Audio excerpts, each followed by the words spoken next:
Cześć, to ja Justa, witam Was w nowym odcinku z cyklu Justa Animuje. Dzisiaj porozmawiamy sobie o fenomenie marki, której chyba nie trzeba przedstawiać specjalnie, czyli Pokemony. Mam tu oczywiście szczura Pikachu albo wiewiórkę Pikachu, jak według autorki projektu tej postaci to miała być wiewiórka, ale dzisiaj skupimy się zwłaszcza nad tym, czego możemy uczyć się od Japończyków. Inspiracją do tego odcinka była m.in. ta książka Czysty wymysł o Japonii, gdzie zawierają się w tej książce historie wielu Japonek, Japończyków, którzy stworzyli znane marki. Kiedy mówimy o serii Pokémon, mamy na myśli właśnie markę, czyli mamy połączenie zarówno gier komputerowych, karcianek, mamy filmy anime, mamy czasopisma i wszystko to tworzy po prostu świat, w którym dzieci i młodzież, nawet i dorośli chcą brać udział, bo mamy również film aktorski z Pokemonami najnowszy. Oczywiście Pokémon Go to już taka klasyka w zasadzie, że możemy grać używając telefonu komórkowego, który tutaj mi oczywiście robi za dyktafon i możemy wcielać się w rolę trenera Pokémon. Jednak od czego się tak naprawdę zaczęło? Zaczęło się od gry stworzonej dla firmy Nintendo na Game Boya, na konsolę, gdzie gracze mogli wcielać się w postać trenera łapiącego Pokémony i potem, który mógł, wiadomo jak to w anime również było pokazane, pojedynkować się z innymi bohaterami. Twórcą marki Pokémon jest Satoshi Teiji. Mam nadzieję, że dobrze nazwisko zwłaszcza powiedziałam. Ale będę mówić imię Satoshi, bo to jest imię twórcy tej marki i to jest dość istotne. W oryginalnej wersji anime Satoshi, czyli w naszym przypadku Ash Ketchum, to jest główny jakby bohater, który dostał imię po swoim twórcy marki Pokémon. Ale o co było niezwykłego w historii Satoshiego, który jest oczywiście pracownikiem branży growej w Japonii i co sprawiło, że ta marka stała się tak bardzo znana. Jakie ma cechy ta marka, że my oprócz tego, że śledziliśmy losy stworków i trenerów Pokémon, przypominam, że akurat ja miałam tą przyjemność oglądać pierwszy odcinek tej serii, tej długiej historii, która się toczy, że dokładnie widziałam, jak Ash poznał swojego Pokemona i to, że teraz najnowsze serie to nawet Ash jest na Hawajach, to jest taka ciekawostka. Ale historia ta, która się tak naprawdę zaczęła, wiem, że ostatnio był też film kinowy, taki trochę remake tego pierwszego spotkania, ale dzieciaki, które oglądały Pokemony w 99 roku, przynajmniej w Polsce, to były te osoby, które po prostu znają przynajmniej u nas w Polsce tą historię, jak to się zaczęło. Nie będę teraz oczywiście wchodzić w szczegóły samego anime, bo go znacie zapewne doskonale, ale skupię się teraz na właśnie autorze marki, panu Satoshim i co było takiego niezwykłego oraz jakie cechy ma ta marka, którą my jako twórcy w Polsce moglibyśmy się od Japończyków uczyć. Dobrze, to może jednak faktycznie opowiedzmy sobie troszeczkę o panu Satoshim. Był sobie bardzo, moglibyśmy znów powiedzieć, nieśmiały chłopiec, który kolekcjonował owady, które oczywiście zbierał. Taki sport w ogóle introwertycznych Japończyków, Osamu Tezuka też to robił. Zbierał owady i nadawał tym owadom różne imiona i tak dalej. Kiedy jednak troszeczkę nasz bohater podrósł i łąki i miejsca, które kiedyś były jakby jego ulubionym miejscem do przebywania, zaczęły znikać, Satoshi postanowił chodzić do salonów gier, gdzie potem oczywiście mógł przenieść swoją pasję na elektronikę. Czyli na początku, tak jak mówię, wolał przebywać w samotności, zupełnie jak osoba, która ma spektrum autyzmu. Był maniakiem w swojej właśnie tutaj, z jednej strony owady zbierał, a potem zaczął wymyślać gry, tak naprawdę, gdzie owady zamieniły się w różne stworki. Więc nieśmiały chłopak z cechami podobnymi do spektrum autyzmu, kiedy pojawiły się salony gier, zaczął interesować się elektroniką, aż w końcu wraz z przyjaciółmi założył taki sobie startup miał taką małą firemkę, gdzie wymyślał jakby projekty, które potem mogły stać się grami. I jeden z tych projektów, który w pierwowzorze nazywał się Kapsułowe potwory, zwróciła uwagę firmy Nintendo. I jak oczywiście się domyślacie, kapsułowe potwory potem stały się marką Pokémon. Co jednak sprawiło, że ta marka stała się takim właśnie fenomenem. Japończycy mają pewną cechę, którą tu w książce zawiera się w słowie kawaii, czyli niby coś uroczego, ładnego, przyciągającego uwagę. I filozofia, żeby stworzyć urocze postacie, które wyglądałyby jak z kreskówki, a potem mogły być one sterowane, bo Pokémony zaczęły od gry, przypominam, na konsolę, to miało według tutaj autora tej książki być jednym z czynników, że gracze zaczęło się oczywiście od japońskich odbiorców, a potem to przeszło na kolejnych odbiorców, mianowicie te urocze stworki, które przyciągały uwagę, mogliśmy sterować ich poczynaniami, w zasadzie trenować te stworki. I te stworki mogły zmieniać swoje formy od najbardziej takich łagodnych maskotek do takich troszeczkę groźniejszych maskotek. To też było charakterystyczne dla kultury japońskiej,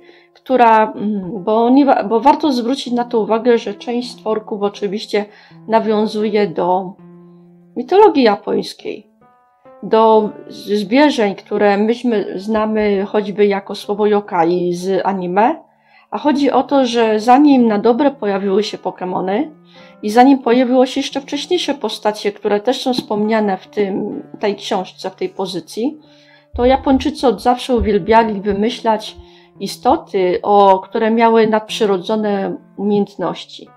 Zatem to, że potem teoretycznie bohater mógł spotykać różne istoty, które akurat w konwencji serii Pokémon są jakby zwierzętami, które nas otaczają i te zwierzęta mają różne mocy, ale te istoty, z którymi bohater mógł mieć do czynienia, równie dobrze mogły być jakimiś duchami, równie dobrze mogły być jakimiś magicznymi kotkami. Ciekawa sprawa z fenomenem Hello Kitty. Też polecam, też jest w książce troszeczkę opisane, ale jeśli jesteśmy nadal w przypadku marki Pokémon, to pokazanie takiej cechy, która przyciągała uwagę japońskich widzów oraz także pokazanie, że to są potwory, istoty, które mają związek z jakimiś żywiołami, to już było znane po prostu Japończykom od dawna. Tak naprawdę moglibyśmy powiedzieć, że Pokémony były tylko kontynuacją tendencji, że to, co się najpierw zapisywało na zwojach, historie, dzielni wojownicy spotykali niesamowite istoty, to potem tak naprawdę z biegiem czasu tylko zmieniło swoją formę, że w tym przypadku wojownik, a w zasadzie jakby współczesny bohater spotyka te istoty za rogiem swojego domu. Z Pokémonów oczywiście zbiegł się jeszcze inny fakt, że wraz z premierą tytułu w USA, bo gry oczywiście po japońsku powstawały o wiele wcześniej, zanim je przetłumaczono na angielski i wysłano do USA i do innych krajów, to w czasie, gdy Pokémony zaczęły swoją ekspansję jakby do świata, to w tym samym czasie twórcy postanowili, że nie będzie to tylko Game Boy, nie będzie to tylko konsola, a mianowicie stworzyli grę karcianą, stworzyli oczywiście różne pojawiły się żetony, pojawiło się anime które miało też być takim tłumaczeniem po prostu całej idei że to, co było na początku w grze, że byliśmy jedną z postaci i odgrywaliśmy jakby trochę sytuacji, które potem lekko były tak naprawdę zarysowane w anime, to miało po prostu jakby wzmocnić przekaz. To, że główny bohater serii po angielsku ma nazwisko Ketchup, to oczywiście jest to skrót od Złap je wszystkie po angielsku, jako imię się zawiera, aż to jest oczywiście jakieś tam popularne imię, które mogłoby być w krajach oczywiście angielskich, bo przypominam, że w oryginale jest Satoshi, tak jak twórca marki.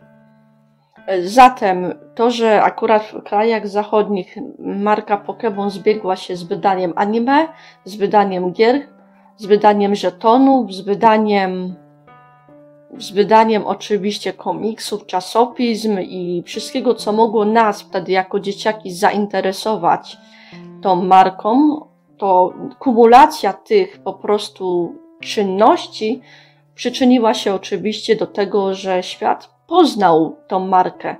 Bodajże 3/4 świata wie, kim jest postać Pikachu. Są takie kraje, które oczywiście potem doszły do wniosku, że ta marka niesie ze sobą jakieś negatywne treści, na przykład chodzi o Arabię Saudyjską, uznali, że ta marka niesie ze sobą treści żydowskie. I zbanowali Pokemony za to, że niby są judaistyczne. Niewiarygodne, nie? Japońskie, a nie judaistyczne.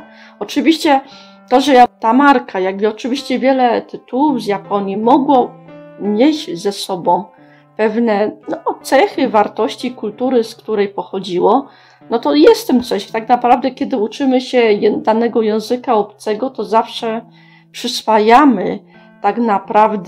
przyswajamy pewne wartości z kultury, z którą się zapoznajemy. Kiedy uczymy się języka angielskiego, dla przykładu wam tak powiem, to zawsze te czerwone autobusy czy budki telefoniczne w Londynie będą nam się kojarzyły z czymś pozytywnym. W przypadku Pokemonów to byłaby w pewnym sensie tak naprawdę kontynuacja zapoznawania się choćby troszeczkę z folklorem, czy właśnie z tym, co nurtowało Japończyków. To, że w filmach z Pokemonami, oprócz tego, że część postaci, zwłaszcza to w filmach kinowych widać, jest właśnie inspirowana folklorem lub problemami, które mogły nurtować japońskie społeczeństwo.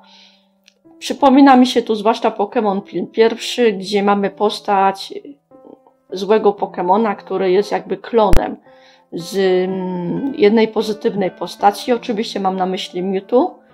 I Mewtwo wygląda troszkę niby to jak jakiś właśnie owoc manipulacji DNA w przypadku tego, powiedzmy, Pokemona, którego był klonem, ale też troszeczkę przypominał kosmitę, troszeczkę przypominał właśnie jakąś postać, która mogłaby być bardzo futurystyczna, mogłaby być robotem.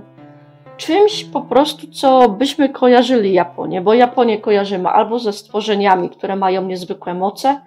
No na przykład Pokémon Gyarados był smokiem i był wodnym smokiem, nie? No to typowo myślenie azjatyckie, nie? Się tutaj oczywiście dziś znalazło. No smoki my kojarzymy jako istoty raczej ogniste. W Azji smoki są takie bardziej wężami i są na przykład z żywiołem wody związane.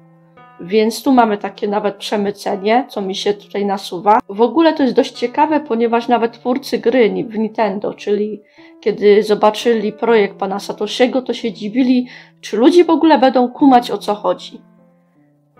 Z Hello Kitty było podobnie. Kilka projektu Hello Kitty, w zasadzie kilka autorek, to prezes tej firmy również miał wątpliwości, czy to się na pewno spodoba, taka kotka bez wyrazu twarzy. A dziś wiemy, że jest to jedna z najbardziej znanych marek, która, co ciekawe, zarabia więcej niż nasze wspominane Pokemony. Więc to też jest dość ciekawa sprawa. Kiedy mówimy jednak jeszcze o Pokemonach, to warto zwrócić uwagę, przypomnieć sobie, dlaczego ta marka mogła być tak polubiana. Co było przed Pokemonami? Była Godzilla.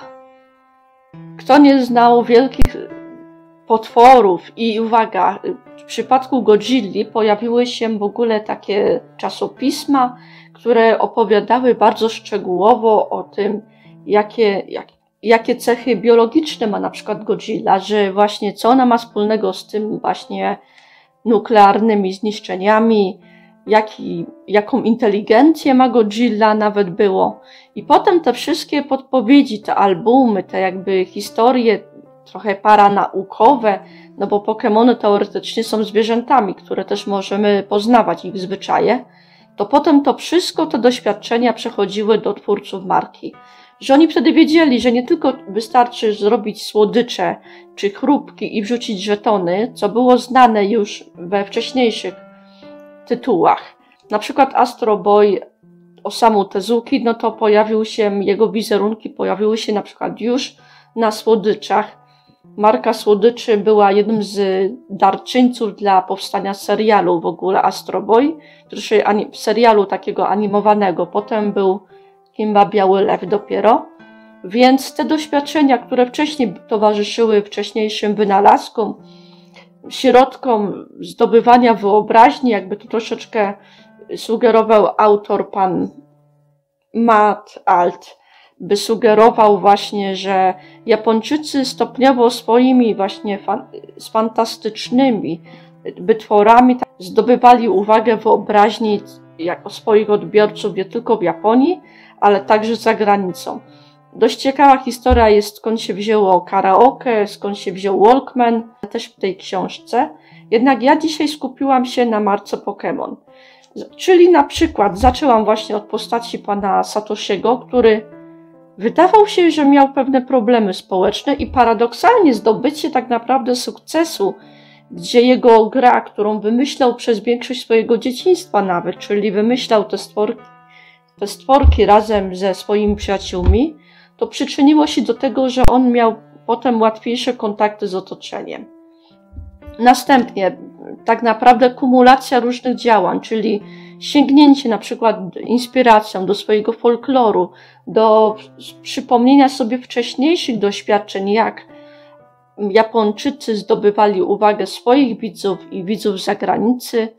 Patrz przypadek Astro Boya, patrz przypadek Czarodziejki z Księżyca, też opisanej w tej książce. To sprawiało te różne doświadczenia, które potem mogli znów przełożyć na kolejny tytuł, żeby móc dotrzeć do nowego odbiorcy.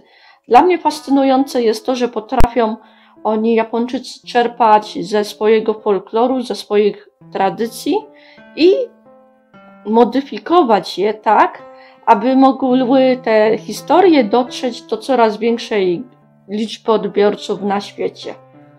Przypadek oczywiście Bestiariusza, gdzie Pokémony były takim lekkim mrugnięciem oka, zwłaszcza, że na początku podejrzewam, że to nie było aż tak wprost powiedziane, że o ile Pikachu, został Pikachu, bo tam są zawarte po prostu choćby 2 ciekawe wyrazy związane z japońskim językiem.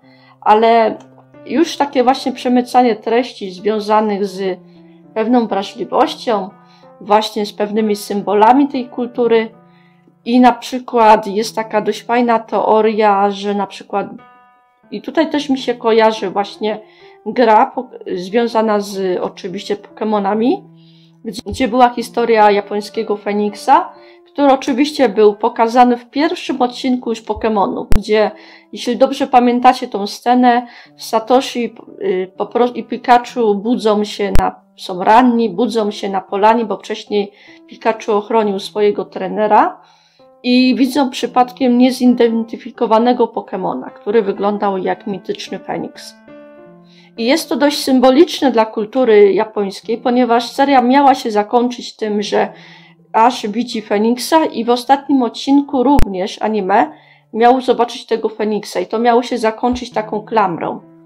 Ale oczywiście marka, jak już się domyślacie, zdobyła wtedy już taką popularność, była już takim pewniakiem, bo w Pokémony nikt nie wierzył na początku, że to na pewno wypali. To miała być tylko taka łagodna, trochę a la mitologia, trochę szukanie stworków, trochę właśnie ładne maskotki, a wyszło coś więcej. Tak się cudownie akurat zbiegło, że połączenie różnych właśnie strategii działań przyczyniło się do sukcesu marki. Ale jeśli dobrze pamiętacie pierwszy odcinek, to sytuacja, która zaczęła całą historię, miała ją również skończyć.